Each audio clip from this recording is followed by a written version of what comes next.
ಆತ್ಮೀಯ ಕೇಳುಗರಿಗೆ ನಿಮ್ಮ ರಮಾಶ್ರೀ ನಾಡಿಗೇರ್ ಮಾಡುವ ನಮಸ್ಕಾರಗಳು. ರಮ್ಯ ಕಥಾಲೋಕಕ್ಕೆ ನಿಮಗೆಲ್ಲ ಮತ್ತೊಮ್ಮೆ ಸ್ವಾಗತ. ನೀವೀಗ ನಿಲುಕದ ನಕ್ಷತ್ರ ಧಾರಾವಾಹಿಯ 3ನೇ ಅಧ್ಯಾಯವನ್ನು ಕೇಳ್ತಾ ಇದ್ದೀರಾ. ಕಥೆ ಪ್ರಾರಂಭ ಮಾಡೋದಕ್ಕೂ ಮೊದಲು ಯಾರ್ಯಾರಿನ್ನೂ ಚಾನಲ್ನ ಸಬ್ಸ್ಕ್ರೈಬ್ ಮಾಡ್ಕೊಂಡಿಲ್ಲ ಅವರೆಲ್ಲ ದಯವಿಟ್ಟು ಚಾನಲ್ನ ಸಬ್ಸ್ಕ್ರೈಬ್ ಮಾಡ್ಕೊಳ್ಳಿ, ಕಥೆಯನ್ನು ಲೈಕ್ ಮಾಡಿ, ಶೇರ್ ಮಾಡಿ, ಪ್ರೋತ್ಸಾಹಿಸಿ. ಈಗ ಕಥೆಯ ಮುಂದಿನ ಭಾಗಕ್ಕೆ ಹೋಗೋಣ. ಹುಡುಗನಿಗೆ ಸ್ವಲ್ಪ ವಯಸ್ಸು ಹೆಚ್ಚೇ ಆಗಿದೆ. ಬೇರೆ ಹುಡುಗನ ನೋಡಿದರೆ ಆಗ್ತಿತ್ತೋ ಏನೋ. ಹುಡುಗನ ಪಕ್ಕ ನಮ್ಮ ರೇಖಾ ನಿಲ್ಲಿಸಿದ್ರೆ ಒಳ್ಳೆ ಅಪ್ಪ ಮಗಳು ಅನ್ಬೋದು, ಹಾಗೆ ಕಾಣಿಸುತ್ತೆ. ಪಮ್ಮಕ್ಕ ನಿಧಾನವಾಗಿ ಗಂಡನ ಬಳಿ ಹೇಳಿದರು. ಆಗೋ ಕೆಲಸಕ್ಕೆ ಅಡ್ಡಬಾಯಿ ಹಾಕಬೇಡ. ರೂಪ ಏನು ಹರ್ಕೊಂಡು ಕುಡಿಯೋದಕ್ಕಾಗತ್ತಾ? ರೂಪ ವಯಸ್ಸು ಅದೆಲ್ಲ ಶಾಶ್ವತ ಅಲ್ಲ. ಇವತ್ತಿರುತ್ತೆ, ನಾಳೆ ಹೋಗುತ್ತೆ. ಹುಡುಗ ನಮ್ಮ ಹುಡುಗಿನ ಬಾಳಿಸ್ತಾನ ಅನ್ನೋದು ಮುಖ್ಯ ಎಂದವನಿಗೆ ತನ್ನ ಮಗಳ ರೂಪರಾಶಿಯ ಬಗ್ಗೆ ಹೆದರಿಕೆಯೇ ಇತ್ತು. ಮುದ್ದಾದ ಗಾಜಿನ ಗೊಂಬೆಯಂತಿದ್ದ ಹುಡುಗಿಯನ್ನು ಮದುವೆ ಮಾಡಿಸಿ ಕಳಿಸಿ ತನ್ನ ಜವಾಬ್ದಾರಿ ಕಳೆದುಕೊಂಡರೆ ಸಾಕು ಎಂಬ ಭಾವ. ಪಮ್ಮಕ್ಕನಿಗೆ ಮಾತ್ರ ಅದೇಕೋ ಈ ಸಂಬಂಧ ಸರಿ ಬರುವುದಿಲ್ಲ ಎನಿಸತೊಡಗಿತ್ತು. ಮಗಳ ಬಳಿ, ರೇಖಾ, ನಿಂಗೂ ಮತ್ತು ಆ ಹುಡುಗಂಗೂ ವಯಸ್ಸು ಭಾರಿ ಬಿಡ್ತದೆ ಕಣೆ. ನಿಮ್ಮಪ್ಪನ ಹತ್ರ ಒಂದು ಸಾರಿ ಮಾತಾಡೆ. ನಿನ್ನ ಭಾವಂಗಾದರೂ ಗೌರ್ಮೆಂಟ್ ನೌಕರಿ ಇದೆ, ಈ ಹುಡುಗಂಗೆ ಅದೂ ಇಲ್ಲ. ಯಾವುದೋ ಪ್ರೈವೇಟ್ ಫ್ಯಾಕ್ಟ್ರಿಲಿ ಕೆಲಸ. ಒಂದಿಷ್ಟು ದಿನಕ್ಕಾದರೆ ಇನ್ನೂ ಒಳ್ಳೆ ಹುಡುಗ ಸಿಗ್ಬೋದು ಎಂದರು. ಅಮ್ಮ, ಅವ್ರು ನಂಗೆ ಮುಂದೆ ಓದಿಸ್ತಾರಂತೆ ಕಣೆ, ಕಾಲೇಜಿಗೆ ಕಳಿಸ್ತಾರಂತೆ, ಕೆಲಸಕ್ಕೂ ಕಳಿಸ್ತಾರಂತೆ. ಅರಳುಗಣ್ಣನ್ನು ಇನ್ನಷ್ಟು ಅರಳಿಸುತ್ತಾ ಹೇಳಿದಳು ರೇಖಾ. ಹಾಗಂತ ಆ ಹುಡುಗ ಹೇಳಿದ್ನಾ? ಅಚ್ಚರಿಯಿಂದ ಪ್ರಶ್ನಿಸಿದರು ಪಮ್ಮಕ್ಕ. ಹೂನಮ್ಮ, ಅವರೇ ಹೇಳಿದ್ದು. ಹುಡುಗಿಯ ದನಿಯಲ್ಲಿ ನಂಬಿಕೆ. ಅಯ್ಯೋ, ಆ ಹುಡುಗ ಹೇಳಿದ ಮಾತನ್ನೆಲ್ಲ ನಂಬೋಕ್ಕಾಗುತ್ತೇನೆ? ಕೂಡು ಕುಟುಂಬ ಬೇರೆ ಅವ್ರದ್ದು. ನಿನ್ನ ಗಂಡ ಆಗೋನೊಪ್ಪಿದ್ರು ಅತ್ತೆ, ವಾರ್ಗಿತ್ತಿ, ನಾದ್ನಿ ಎಲ್ಲರೂ ಒಪ್ಪಬೇಕಲ್ಲ. ಅದೆಲ್ಲ ಅಷ್ಟು ಸುಲಭ ಅಲ್ಲ. ಏನೋ ಸುಮ್ಮನೆ ಮಾತಿಗೆ ಹೇಳಿರ್ಬೋದು ಅಷ್ಟೆ. ರೇಖಾಳ ನಂಬಿಕೆಗಿಂತ ಪಮ್ಮಕ್ಕನ ಅನುಭವ ದೊಡ್ಡದು. ಏನಿಲ್ಲ, ಅವ್ರು ಹೇಳಿದ್ದಾರೆ, ನಂಗೆ ಓದಿಸ್ತಾರೆ. ಮಗಳ ಮನದಲ್ಲಿ ದೃಢವಾದ ನಂಬಿಕೆ ಕಂಡು ಆ ನಂಬಿಕೆ ಹುಸಿಯಾಗದಿರಲಿ ಎಂಬ ಬೇಡಿಕೆ ದೇವರಲ್ಲಿ ಸಲ್ಲಿಸಿದರೂ ಮಾತಿನಲ್ಲಿ ತಮ್ಮ ಅಪನಂಬಿಕೆ ಆಡಿ ತೋರಿಸಿಯೇ ಬಿಟ್ಟರು ಪಮ್ಮಕ್ಕ. ಏನೋ ಕಣೆ, ಮದುವೆ ಆದಮೇಲೂ ಆ ಹುಡುಗ ತನ್ನ ಮಾತಿನ ಮೇಲೆ ನಿಲ್ತಾನೆ ಅಂತ ನಂಗನ್ಸಲ್ಲ. ಮದುವೆಗೆ ಮುಂಚೆ ಎಲ್ಲ ಗಂಡಸರು ಸೂರ್ಯ ಚಂದ್ರನೇ ತಂದು ಕೊಡ್ತೀನಿ ಅಂತಾರೆ. ಒಂದು ಸರಿ ಮದುವೆ ಆಯಿತು ಅಂದರೆ ನಿಟ್ಟಿಸರು ಬಿಟ್ಟರು. ತಾಯಿಯ ಮಾತು ಕೇಳಿ ರೇಖಾಳ ಕಣ್ಣಿಂದ ನೀರು ಕಪಾಳಕ್ಕೆ ಹರಿಯಿತು. ನಾನೀಗ ಮದುವೆಗೆ ಒಪ್ಕೊಳ್ಳಿಲ್ಲ ಅಂದರೆ ನೀನು ಅಪ್ಪಂಗೆ ಕಾಲೇಜಿಗೆ ಕಳಿಸೋದಕ್ಕೆ, ಕೆಲಸ ಕಳಿಸೋದಕ್ಕೆ ಒಪ್ಪಿಸ್ತೀಯಾ ಹೇಳು? ನೀನು ಅಪ್ಪನ್ನ ನನ್ನ ಕಾಲೇಜಿಗೆ ಕಳಿಸೋದಕ್ಕೆ ಒಪ್ಪಿಸಿದ್ರೆ ನಾನೀಗ ಬಂದಿರೋ ಈ ಹುಡುಗನ ಮದುವೆ ಆಗೋದಿಲ್ಲ. ಕೆನ್ನೆ ಮೇಲೆ ಹರಿದಿದ್ದ ನೀರನ್ನು ಒರೆಸಿಕೊಳ್ಳುತ್ತಾ ಹೇಳಿದಳು. ಪಮ್ಮಕ್ಕ ಮುಂದೆ ಮಾತನಾಡಲು ತೋಚದೆ ಸುಮ್ಮನೆ ನಿಂತರು. ರೇಖಾ ದುಃಖ ತಡೆಯಲು ಆಗದೆ ತನ್ನ ತ್ರಿವೇಣಿ ಅಕ್ಕನ ಮನೆ ಕಡೆ ನಡೆದಳು.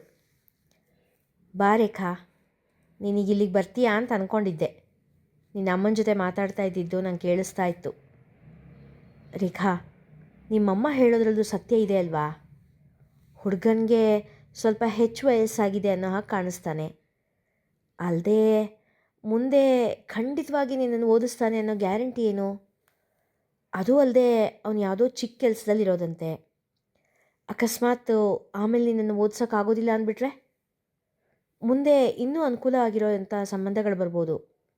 ಒಂದೊಳ್ಳೆ ನೌಕರಿ ಇರೋ ಹುಡುಗ ಸಿಕ್ಕರೂ ಸಿಗ್ಬೋದು. ತ್ರಿವೇಣಿ ತಮಗೆ ತಿಳಿದದ್ದನ್ನು ಹೇಳಿದರು. ಅಕ್ಕ, ಮುಂದೆ ಬರೋರು ನನ್ನನ್ನು ಓದಿಸ್ತಾರೆ ಅನ್ನೋ ಗ್ಯಾರಂಟಿ ಏನಕ್ಕ? ಕಡೆ ಪಕ್ಷ ಇವ್ರು ಓದಿಸ್ತೀನಿ ಅಂತನಾದರೂ ಹೇಳಿದ್ದಾರೆ. ಮುಂದೆ ಬಂದವರು ಅದನ್ನಾದರೂ ಹೇಳ್ತಾರೆ ಅನ್ನೋ ನಂಬಿಕೆ ಏನು? ಅದಕ್ಕೆ ನಾನು ಇವರನ್ನೇ ಮದುವೆ ಆಗ್ತೀನಿ ಎಂದಳು ರೇಖಾ. ರೇಖಾಳ ನಿರ್ಧಾರ ಕಂಡ ತ್ರಿವೇಣಿ ಮತ್ತೇನೂ ಹೇಳದೆ ಸುಮ್ಮನಾಗಿ ಬಿಟ್ಟಳು. ರೇಖಾ ಸೀದಾ ಕಿಟಕಿಯ ಬಳಿ ಹೋಗಿ ನಿಂತಳು. ಅವಳ ಕಣ್ಣುಗಳು ದೂರದವರೆಗೆ ಹರಡಿದ್ದ ಖಾಲಿ ಅಂಗಳವನ್ನೇ ಕಾಣುತ್ತಿತ್ತು. ಅಕ್ಕ, ನಾವೊಂದು ಮಾತು ಹೇಳಲಾ?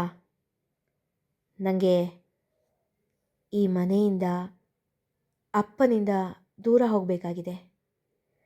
ಅದಕ್ಕಿರೋ ಒಂದೇ ದಾರಿ ಅಂದರೆ ಮದುವೆ. ರೇಖಾಳ ದನಿಯಲ್ಲಿ ದುಃಖ ತುಂಬಿತ್ತು. ರೇಖಾ, ತ್ರಿವೇಣಿಯವರ ದನಿಯಲ್ಲಿ ಸಣ್ಣ ಅಚ್ಚರಿ. ಯಾವುದೇ ಹೆಣ್ಣಾದರೂ ತವರಿಗೆ ಬೇಸತ್ತು ಮದುವೆ ಆಗ್ತಾ ಇದ್ದೀನಿ ಅನ್ನೋದನ್ನು ಕೇಳಿರಲಿಲ್ಲ. ಅದರಲ್ಲೂ ಹೆತ್ತ ತಾಯಿ ತಂದೆಯರನ್ನು ಬಿಟ್ಟು ಹೋಗಲು ಅವಸರ ಮಾಡ್ತಾ ಇರೋದನ್ನು ಅಚ್ಚರಿ ಎಂಬಂತೆ ನೋಡಿದಳು ತ್ರಿವೇಣಿ. ಹೌದಕ್ಕ, ನನಗೆ ಈ ಅತೀ ಕಟ್ಟುಪಾಡಿನ ಜೀವನ ಸಾಕಾಗಿ ಹೋಗಿದೆ. ಎಲ್ಲದಕ್ಕೂ ತತ್ವಾರ. ಒಂದೊಳ್ಳೆ ಬಟ್ಟೆ ತೊಡೋ ಹಾಗಿಲ್ಲ, ಒಂದಿಷ್ಟು ಅಲಂಕಾರ ಮಾಡಿಕೊಂಡ್ರೂ ಸಾಕು ಅಪ್ಪ ಕೈಗೆ ಸೌದೆ ತುಂಡು ತಗೊಳ್ತಾರೆ. ನಾನು ಅಕ್ಕ ಇಬ್ಬರು ನೋಡೋದಕ್ಕೆ ಚೆನ್ನಾಗಿರೋದೇ ನಮಗೆ ಶಾಪ ಆಗೋಗ್ಬಿಟ್ಟಿದೆ. ಮನೆ ಬಿಟ್ಟು ಎಲ್ಲೂ ಹೋಗೋ ಹಾಗಿಲ್ಲ. ಎಲ್ಲಿ ಹೋದರೂ ಯಾರಾದರೂ ಒಬ್ಬರು ಕಾವಲಿಗಿದ್ದೇ ಇರ್ತಾರೆ. ಕಡೆ ಪಕ್ಷ ಮದುವೆ ಆಗಿಬಿಟ್ರೆ ಈ ದಿಗ್ಬಂಧನದಿಂದ ಬಿಡುಗಡೆ ಸಿಗ್ಬೋದು, ದುಃಖ ತುಂಬಿದ ಸಣ್ಣ ದನಿಯಲ್ಲಿ ಹೇಳಿದಳು. ತ್ರಿವೇಣಿ ರೇಖಾಳನ್ನು ದಿಟ್ಟಿಸಿ ನೋಡಿದಳು. ತೊಳೆದ ಮುತ್ತಿನಂಥ ಮೈಬಣ್ಣ, ಒಂದೇ ಒಂದು ಕಲೆ ಕೂಡ ಮುಖದ ಮೇಲಿರಲಿಲ್ಲ. ಬಾದಾಮಿ ಆಕಾರದ ಮುಖಕ್ಕೆ ಹೊಂದುವಷ್ಟೇ ಅಳತೆಯಲ್ಲಿ ಇದ್ದ ಮೂಗು, ಕಡುಕಪ್ಪು ಅರಳುಗಣ್ಣು, ಹೊಳೆಯುತ್ತಿದ್ದ ಮೃದುವಾದ ಗುಲಾಬಿ ಎಸಳಿನಂಥ ತುಟಿಗಳು, ಕನ್ನಡಿಯಂಥ ಕೆನ್ನೆ, ಕೊರೆದಿಟ್ಟಂತೆ ಇದ್ದ ಹುಬ್ಬುಗಳು, ಹಣೆಯ ಮೇಲೆ ಹರಡಿದ್ದ ಮುಂಗುರುಳು, ದಪ್ಪಗೆ ಕಪ್ಪಗೆ ಸೊಂಟ ದಾಟುತ್ತಿದ್ದ ಕೇಶರಾಶಿ. ರೇಖಾಳ ಸೌಂದರ್ಯ ಎಂಥವರನ್ನೂ ಸೆಳೆಯುವಂತಿತ್ತು. ತುಂಬಿದೆದೆ, ಸಣ್ಣ ನಡು, ಬೇಲೂರ ಶಿಲಾಬಾಲಿಕೆಯನ್ನು ನೆನಪಿಸುವಂತಿತ್ತು. ಹದವಾದ ಎತ್ತರಕ್ಕೆ ತಕ್ಕದಾದ ದಪ್ಪ, ಚಿಗುರು ಬೆರಳುಗಳು, ದುಂಡು ತೋಳುಗಳು ಯಾವ ಸಿನಿಮಾ ತಾರೆಗೂ ಕಡಿಮೆ ಇಲ್ಲದ ಹಾಗೆ ಆಕರ್ಷಣೀಯವಾಗಿದ್ದವು. ತೊಟ್ಟಿದ್ದ ಮಾಮೂಲಿ ಚೂಡಿದಾರ್ನಲ್ಲಿಯೇ ನೋಡುವವರ ಕಣ್ಣು ಕುಕ್ಕುವ ಹಾಗಿದ್ದಳು ರೇಖಾ.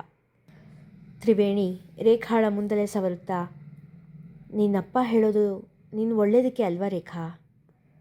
ನೀನು ನಿನ್ನಕ್ಕ ಇಬ್ಬರೂ ಒಳ್ಳೆಯ ಶಾಪಗ್ರಸ್ತ ಅಪ್ಸರೆ ರೀತಿ ಇದ್ದೀರ. ಕಾಲ ಕೆಟ್ಟಿದ್ದಿದೆ, ಯಾವಾಗಲೂ ಬರೀ ಕೆಟ್ಟ ಸುದ್ದಿಗಳೇ ಕಿವಿಗೆ ಬೀಳ್ತಾ ಇರುತ್ತೆ. ಅಪ್ಪ ಆದವ್ರಿಗೆ ಮಕ್ಕಳ ಭವಿಷ್ಯದ ಬಗ್ಗೆ ಯೋಚನೆ ಇದ್ದೇ ಇರುತ್ತೆ. ಏನಾದರೂ ಹೆಚ್ಚು ಕಡಿಮೆ ಆಗಿಬಿಟ್ರೆ ಅನ್ನೋ ಭಯ ಕೂಡ ಇರುತ್ತೆ. ಅದಕ್ಕೆ ನಿಮ್ಮನ್ನ ಅಪ್ಪ ಅಷ್ಟು ಎಚ್ಚರಿಕೆ ತಗೊಂಡಿರೋದು.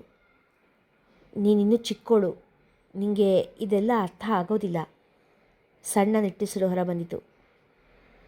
ಅದೇನೋ ಅಕ್ಕ, ನೀವು ಹೇಳೋದೆಲ್ಲ ನನಗೆ ಗೊತ್ತಾಗೋದಿಲ್ಲ. ಒಟ್ಟಿನಲ್ಲಿ ನನಗೆ ಈ ಮನೆ ಬಿಟ್ಟು ಹೋಗಬೇಕಾಗಿದೆ. ಆದರೆ ನಾನಂತೂ ರುಕ್ಮಿಣಿ ಅಕ್ಕ ಥರ ಮದುವೆ ಆದ ಕೂಡಲೇ ಮಗು ಮಾಡ್ಕೊಂಡು ಮನೇಲೇ ಇರಲ್ಲ. ಕೆಲಸಕ್ಕೆ ಹೋಗ್ತೀನಿ, ನನ್ನದು ಅಂತ 4 ಕಾಸು ದುಡಿತೀನಿ, ಕನಸುಗಣ್ಣಲ್ಲಿ ಹೇಳಿದಳು. ಅದ್ಯಾಕಪ್ಪ, ರುಕ್ಮಿಣಿಗೇನು ಕಡಿಮೆ ಆಗಿದೆ? ಗಂಡ ಒಳ್ಳೆ ಸರ್ಕಾರಿ ಕೆಲಸದಲ್ಲಿದ್ದಾರೆ, ಮಗು ಅಂತೂ ಎಷ್ಟು ಮುದ್ದಾಗಿದೆ. ನಿಮ್ಮ ಭಾವ ಅಂತೂ ನಿನ್ನ ಅಕ್ಕನ ಒಂದು ಕ್ಷಣ ಕೂಡ ಬಿಟ್ಟಿರೋದಿಲ್ಲ ಅನಿಸುತ್ತೆ, ತ್ರಿವೇಣಿ ನಗುತ್ತಾ ಹೇಳಿದರು. ಭಾವ ಅಕ್ಕನ್ನ 1-2 ದಿನ ಕೂಡ ಇಲ್ಲಿಗೊಬ್ಬಳನ್ನೇ ಕಳಿಸಲ್ಲ. ಅವರೇ ಕರ್ಕೊಂಡು ಬರ್ತಾರೆ, ಅವರೇ ಕರ್ಕೊಂಡು ಹೋಗ್ತಾರೆ. ಯಾವಾಗಲೂ ಅಂಟ್ಕೊಂಡೇ ಇರ್ತಾರೆ, ಒಳ್ಳೆ ಜಿಗಣಿ ಥರ. ನಿಮಗೆ ಗೊತ್ತಾ ಅಕ್ಕ, ಭಾವ ರುಕ್ಮಿಣಿ ಅಕ್ಕಂಗೆ ಖರ್ಚಿಗೆ ಅಂತ 10 ರೂಪಾಯಿ ಕೂಡ ಕೊಡಲ್ಲ. ನಿಂಗೇನು ಬೇಕೋ ಹೇಳು, ನಾನೇ ತಂದುಕೊಡ್ತೀನಿ ಅಂತಾರೆ. ಎಲ್ಲಿಗೆ ಹೋಗಬೇಕಾದ್ರೂ ಅವರೇ ಕರ್ಕೊಂಡು ಹೋಗ್ತಾರೆ. ಅವ್ರನ್ನ ಕೇಳದೆ ಅಕ್ಕ ಯಾವ ಕೆಲಸ ಕೂಡ ಮಾಡೋ ಹಾಗಿಲ್ಲ, 1 ಗಜ ಬಟ್ಟೆ ಕೂಡ ತೊಗೊಳ್ಳೋ ಹಾಗಿಲ್ಲ. ಭಾವ ಕೆಲಸಕ್ಕೆ ಹೋದಕ್ಕೆ ಬಿಟ್ಟರೆ ಇನ್ಯಾವುದೇ ಹೊತ್ತಲ್ಲೂ ಅಕ್ಕನ ಜೊತೆಲೇ ಇರ್ತಾರೆ. ಅದು ಒಂಥರ ಉಸಿರುಗಟ್ಟಿಸ್ದಾಗ ಅನಿಸಲ್ವಾ? ರೇಖಾ ಹೇಳಿದಾಗ ಒಂದು ಕ್ಷಣ ನಿಜ ಎನಿಸಿದರೂ ಗಂಡ ಹೆಂಡತಿ ವಿಚಾರ 3ನೇವರು ಮಾತನಾಡೋದು ಸರಿಯಲ್ಲ ಅನಿಸಿ ಸುಮ್ಮನೆ ರೇಖಾಳ ಮಾತಿಗೆ ಕಿವಿಯಾದಳು ತ್ರಿವೇಣಿ. ಮೊನ್ನೆ ಏನಾಯಿತು ಗೊತ್ತಾ ಅಕ್ಕ? ಅದೇ ಕಳೆದ ಬಾರಿ ಅಕ್ಕ ಇಲ್ಲಿಗೆ ಬಂದಿದ್ರಲ್ವಾ, ಆವಾಗ ರುಕ್ಮಿಣಿ ಅಕ್ಕ, ನಾನು, ಭಾವ ಎಲ್ಲರೂ ದೇವಸ್ಥಾನಕ್ಕೆ ಹೋಗಿದ್ವಿ. ಅಕ್ಕಂಗೆ ಅಲ್ಲಿ ಮಾರೋಟಕ್ಕಿಟ್ಟಿದ್ದ ಸಪೋಟ ಹಣ್ಣು ಬೇಕು ಅನ್ನಿಸ್ತು. ಭಾವನ ಕೇಳಿದ್ಲು. ಭಾವ ಕೊಡಿಸ್ಲೇ ಇಲ್ಲ. ಅದೆಲ್ಲ ದುಬಾರಿ ಅಂತ ಮುಂದೆ ನಡೆದೇ ಬಿಟ್ರು. ಅಕ್ಕ ಎಷ್ಟು ಆಸೆಯಿಂದ ಹಣ್ಣಿನ ಕಡೆ ನೋಡ್ತಾ ಇದ್ಲು. ಭಾವ ಬೇಡ ಅಂದ ಕೂಡಲೇ ಪೆಚ್ ಮುಖ ಹಾಕ್ಕೊಂಡು ಅವ್ರ ಹಿಂದೆ ನಡ್ಕೊಂಡು ಹೋದ್ಲು. ನಂಗೆ ಅವಾಗ ಅನ್ನಿಸ್ತು, ಅಕ್ಕನೂ ಕೆಲಸಕ್ಕೆ ಹೋಗ್ತಾ ಇದ್ದಿದ್ರೆ ಕೊನೆ ಪಕ್ಷ ಇಂಥ ಸಣ್ಣ ಸಣ್ಣ ಆಸೆಗಳನ್ನಾದರೂ ಪೂರೈಸ್ಕೊಳ್ಬೋದಿತ್ತಲ್ವಾ ಅಂತ. ಅಮ್ಮ ಕೂಡ ಹಾಗೇನೆ, ಎಲ್ಲಿಗಾದರೂ ಹೋಗಬೇಕು ಅಂದರೆ ಅಪ್ಪನ ಪರ್ಮಿಷನ್ ಕೇಳಬೇಕು, ಅಪ್ಪ ಕೊಟ್ಟಿರೋಷ್ಟು ದುಡ್ಡಲ್ಲೇ ಖರ್ಚು ಮಾಡಬೇಕು. ನಾನು ಅಮ್ಮನ ಜೊತೆ ಅಜ್ಜಿ ಮನೆಗೆ ಹೋದಾಗ ನೋಡಿದ್ದೀನಿ, ಅಪ್ಪ ಬಸ್ ಚಾರ್ಜಿಗೆ ಆಗೋಷ್ಟು ಮಾತ್ರ ದುಡ್ಡು ಕೊಡ್ತಾರೆ. ಅದ್ರ ಮೇಲೆ 10 ರೂಪಾಯಿ ಕೊಡ್ರಿ ಅಂತ ಎಷ್ಟೋ ಸಾರಿ ಕೇಳಿರೋದನ್ನು ನಾನು ಕೇಳಿಸ್ಕೊಂಡಿದ್ದೀನಿ. ಅಪ್ಪ ಕೊಡೋದಿಲ್ಲ. ದುಡ್ಡಿನ ಬೆಲೆ ನಿನಗೇನು ಗೊತ್ತು ಅಂತ ರೇಗ್ಬಿಡ್ತಾರೆ. ಬೇರೆಯವರು ಕೈ ಬಿಚ್ಚಿ ಖರ್ಚು ಮಾಡುವಾಗ ಅಮ್ಮ ಹಿಡಿಯಾಗಿಷ್ಟಾಗಿರೋದು, ಕಣ್ಣಲ್ಲಿ ನೀರು ತುಂಬಿಕೊಂಡಿರೋದನ್ನು ನಾನು ನೋಡಿದ್ದೀನಿ ಅಕ್ಕ. ತನ್ನ ತಾಯಿ ಅಕ್ಕ ಅನುಭವಿಸ್ತಾ ಇರೋ ದುಃಖ ಹೇಳಿದವಳದ ನೀವು ಭಾರ. ಪುಟಿ, ನೀನಿನ್ನೂ ಚಿಕ್ಕೋಳು ಕಣೆ. ಸಂಸಾರ ತ್ರಾಪತ್ರಯಗಳ ಬಗ್ಗೆ ನಿನಗೆ ಗೊತ್ತಿಲ್ಲ. ನಿನ್ನಪ್ಪನೇ ಆಗಲಿ ಭಾವನೇ ಆಗಲಿ ಬೇಕು ಅಂತ ಮಾಡಿರೋದಲ್ಲ. ಅವ್ರಿಗೂ ಏನಾದರೂ ದುಡ್ಡಿನ ಕಷ್ಟ ಇರ್ಬೋದಲ್ವಾ? ಹಾಗಂತ ಅವರೆಲ್ಲ ಹೆಂಡತಿನ ಪ್ರೀತಿಯಿಂದ ನೋಡ್ಕೊಳ್ಳೋದಿಲ್ಲ ಅಂತ ಅರ್ಥನಾ? ತ್ರಿವೇಣಿ ಹೇಳಿದಾಗ ರೇಖಾ, ಅಕ್ಕ ನನಗೆ ಪ್ರೀತಿ ಗೀತಿ ಅದೆಲ್ಲ ಅರ್ಥ ಆಗಲ್ಲ ಅಕ್ಕ. ಅಮ್ಮನ ಖರ್ಚಿಗೆ ಅಂತ ದುಡ್ಡು ಕೊಡದೇ ಇರೋಷ್ಟು ಬಡತನ ನಮ್ಮನೇಲಿ ಇಲ್ಲ ಅಂತ ನಂಗೆ ಗೊತ್ತು. ನಮ್ಮನೇಲಿ ಅಪ್ಪ ಹೇಳಿದ್ದೇ ಕಡೆ ಮಾತು. ಅಮ್ಮ ತನ್ನ ಮಾತು ಹೇಳಿದ್ರೆ ಅದಕ್ಕೆ ಬೆಲೆನೇ ಇಲ್ಲ. ಅವಳ ಆಸೆ ಆಕಾಂಕ್ಷೆಗೂ ಬೆಲೆ ಇಲ್ಲ. ನನಗೆ ಈ ರೀತಿ ಬದುಕು ಬೇಡ ಅಕ್ಕ. ಅದಕ್ಕೋಸ್ಕರನೇ ನಾನು ಮದುವೆ ಆಗಿ ಹೋಗಬೇಕು ಅಂತಿರೋದು.